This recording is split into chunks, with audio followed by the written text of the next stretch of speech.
Namaste, Acharya. Last time I had attended the Mahotsav online and I had asked you a question. Your answer to the question has brought me here. Like you had just mentioned that when doubts arise, we try to fade them away on our own. We try to do away with them on our own. I have been trying to do this from quite some time. I don't know what the problem is. I'm in a deep state of confusion. There is always an underlying feeling of unease that I face. Everything on the outside is okay. The work that I do, I like the work that I do, I enjoy it, I want to continue doing it. There's no such problem on the outside. But on the inside, there is this constant feeling of unease. I don't know what it is. Maybe an existential crisis, I'm not sure. I've been talking to a volunteer and we have been trying to dissect what it could be. On the periphery, what I see is that I don't like associations and identifications of any sort. I don't like being identified with anything. For example, my parents, I like to see them more as individuals and not be connected. Like for referential purposes, obviously, I say that these are my parents, but I don't like that form of being tagged or being labeled uh, as something, anything. For example, one of my friend often refers to me as her best friend. I'm very taken aback by that thing because I don't understand what that means. I don't want to confine myself to any sort of an identity. The second thing is, I also don't like taking any form of authority, any form of instruction. If it comes consciously, even from myself, I try to detest myself from doing it. So, a simple thing that I can share is if I tell myself that I have to study today, and I'm conscious of that instruction, I don't like taking it. So one thing that I tested was I would simply get up and start doing my work instead of giving myself any sort of an instruction. I don't like being told, for example, even when I got in touch with the organization, with a volunteer, I was happy at first that maybe I'll be able to attend the Mahotsav and everything. But after some time, I was like, I'm in touch with someone. Oh God, is she going to be after my life now? Like, is she going to check on me? Or am I going to be forced into doing something? Forced as in the very feeling of being told creates a problem in me. So I feel that I have always had an inflated sense of ego, of being offended by every little thing. I don't know what the exact problem is, but what I have understood is maybe I've made myself very important and I don't know how to get out of it.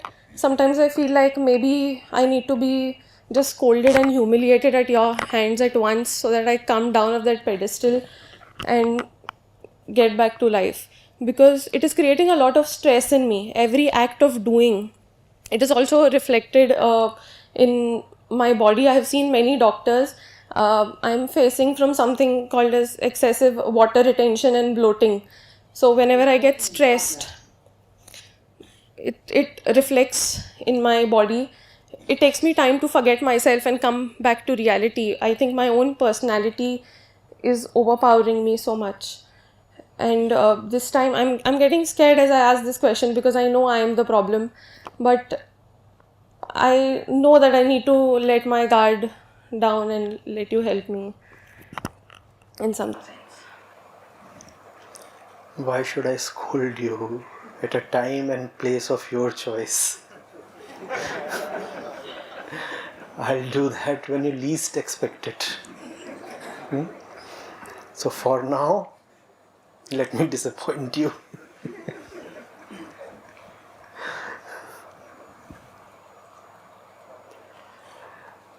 No, I'm not done yet.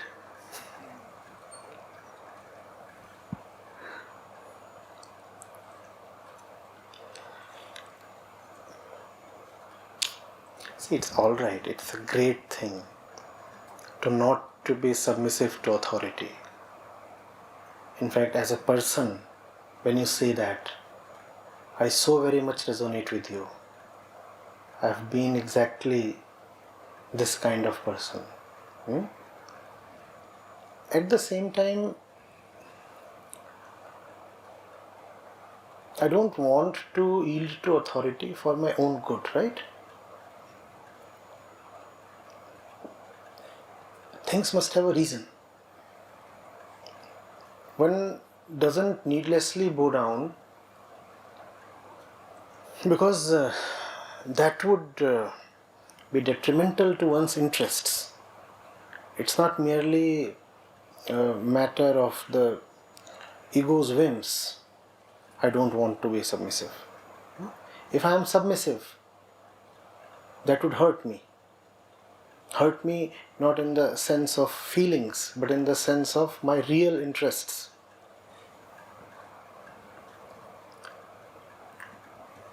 So if my interests are to be protected, I need to learn.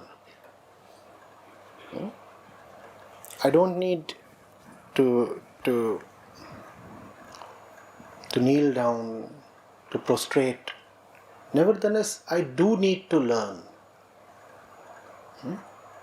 And learning is something very different from submissiveness or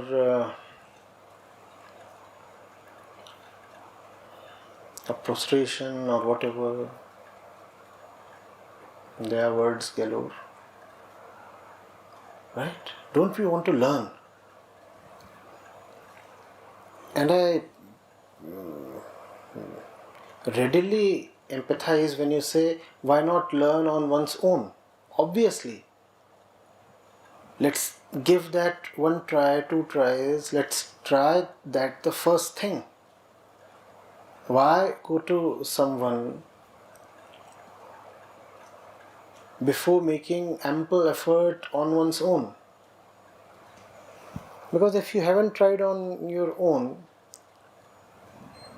then forget all other aspects. Going to someone is going to be an inefficient thing. No? Before trying on your own, you do not even know the problem in its entirety. And you're going to somebody and the whole process demands time, energy, space, sometimes even money. And it's not just about your time, energy, space, etc. You're also taking that person's time. So before you engage, obviously you need to have tried your uttermost. So that's something obviously to be supported. But equally, we all know how limited we are beyond a point. And when we come to that point, it becomes obvious that one needs to look beyond herself, that one needs to seek help. And it's not, mind you, an admission of your powerlessness. It is just an expansion of your power boundary. You feel you are powerful only as long as you get it from within yourself. Why can't you admit that it is in the purview of your power to seek help as well? That too is an expression of your power. Is it not? Is it not?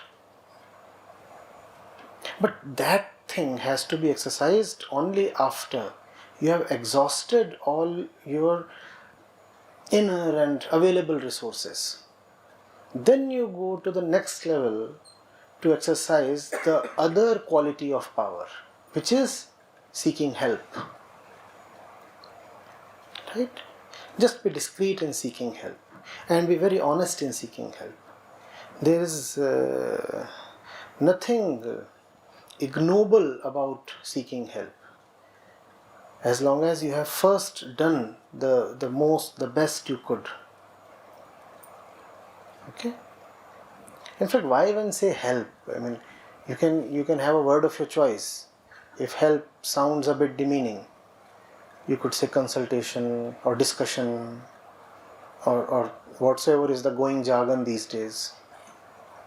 What do they call it these days? Conversation. It's just a didactic engagement. How does that sound? I never went to a Mahotsav. It was a didactic engagement. No help is involved. Nobody is helping anybody. Huh? Open discussion. Open liberal discussion. I'm very fine with that. In fact, I want it that way. But I'm not able to identify why I have this underlying uneasiness or fear or vacuum or whatever. It's all right to have it. You see, It's always you see, there. given the way we are, we have a latent yet strong tendency to exploit. So one has to be therefore very careful in going to someone or accepting an authority or taking ready-made answers or stuff. The probability of being exploited or manipulated runs very, very high. So it's all right if you are careful. But being careful is one thing, and becoming psychotic about that is another thing. Care is all right. Right?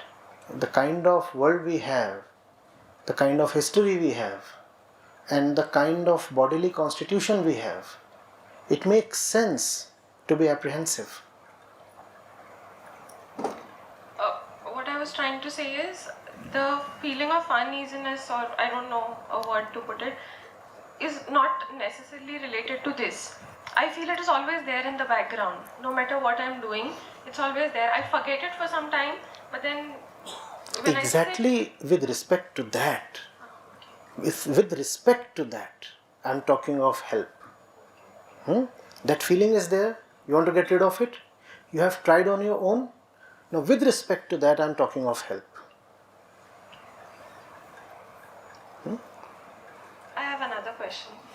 I am a teacher and a researcher in philosophy, and I teach both Indian and Western philosophy. And I teach in Goa, so we have foreign students coming in and students from all backgrounds.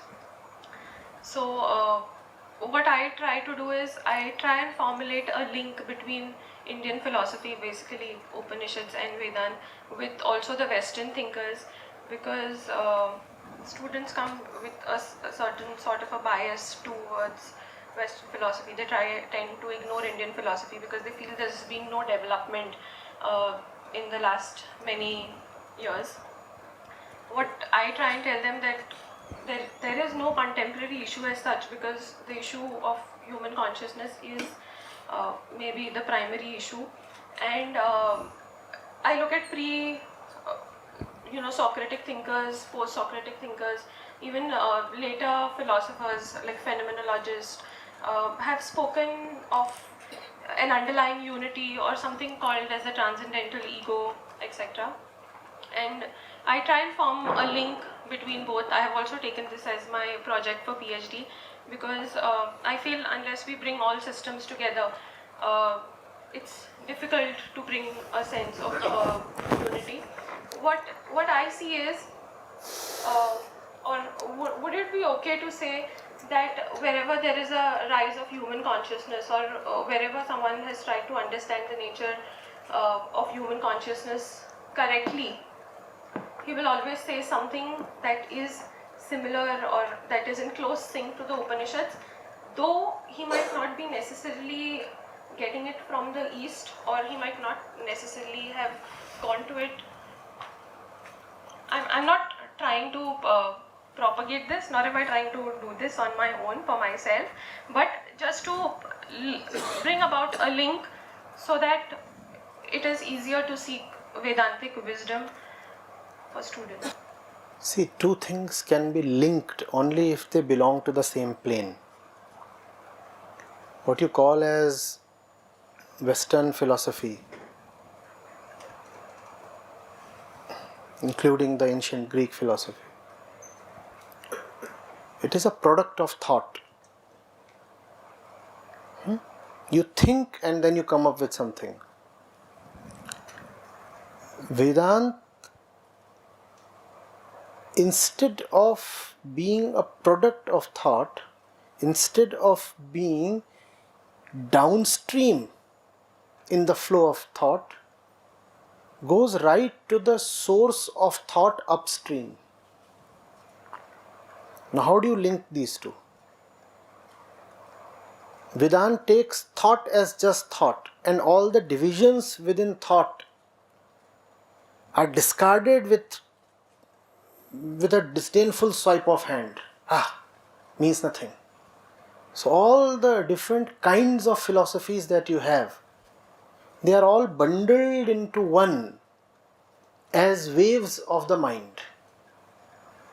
The interest of Vedanta does not lie in the content of mind, in the waves of mind, in the products of mind, but in the genesis of mind. What is the mind? Where does it come from? Where does it want to go? So, calling Vedanta as even philosophy, to me, is a bit of a problem. Because philosophy is somebody's thought. Here there are questions and factual answers. And nobody can dispute those facts because they are universal. Right? They belong as much to you as they do to me, as they did to the ancients. So it's hardly a philosophy. There is nothing in it to believe. You question and you proceed. You see and you proceed. So, it's a different genre. I don't see how it can be presented to students in the same league as... I don't seek to present it similarly. What I try to do is just start with Western philosophy and then give them the Indian part, because I've seen that there is easier acceptance that way. Then they don't look back and inquire into, they don't look at the superficial aspects of it, and they fearlessly go into reading it. Otherwise, because I teach at the master's level, and by the time they come doing their bachelor's, they've already come with a lot of preconceived notions.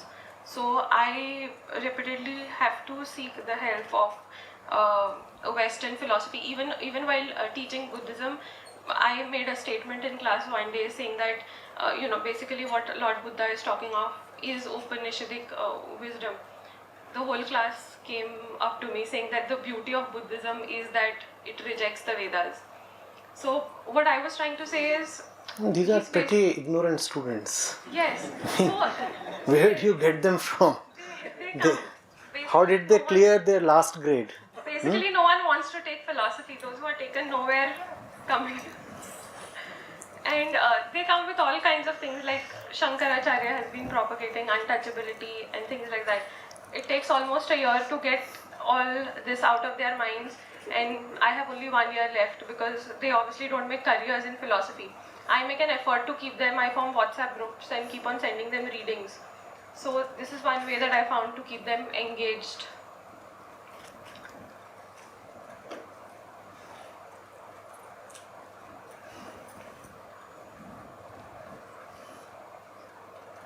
I really aim to have an auditorium full of such samples. And to have them for 3 full days, all for myself,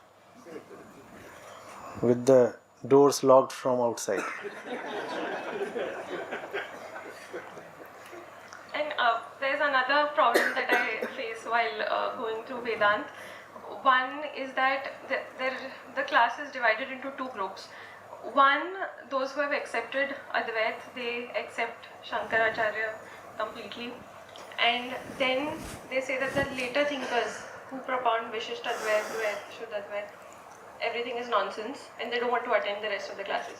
there's another section that says we find a greater connection to Dvait because that in a sense they feel is closer to Islam or Christianity to be introduced into it.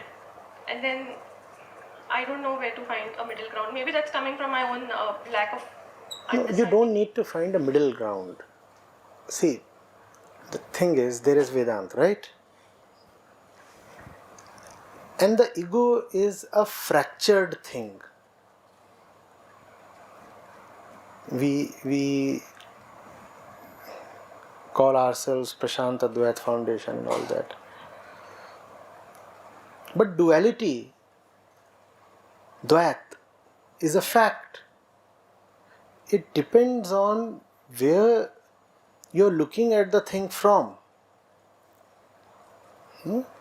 So what Madhvacharya or Ramanujacharya are saying is not at all useless.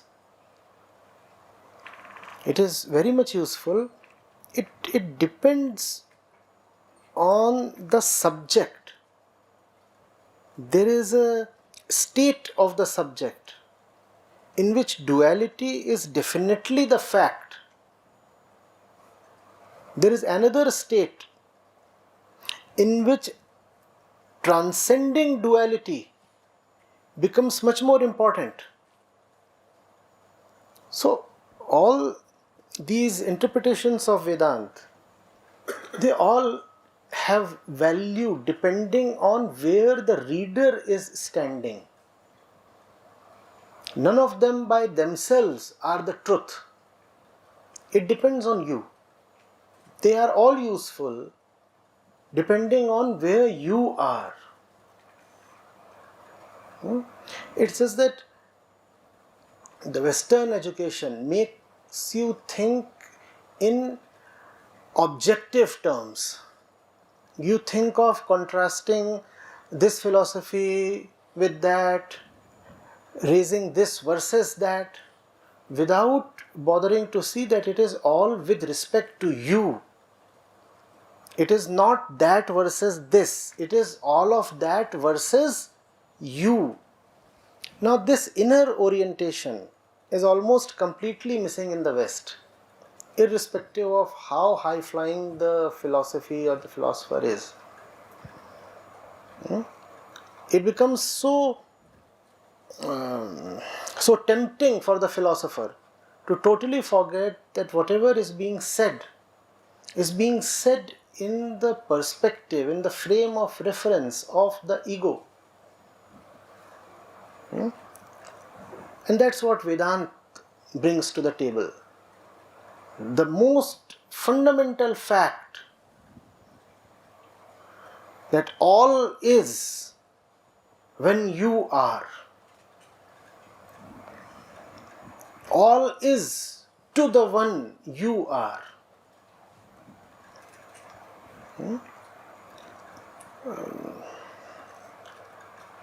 Students need a deeper study and someone to point the inner direction constantly to them. You cannot study Vedanta in the same way you study Western philosophy. The approach has to be totally different.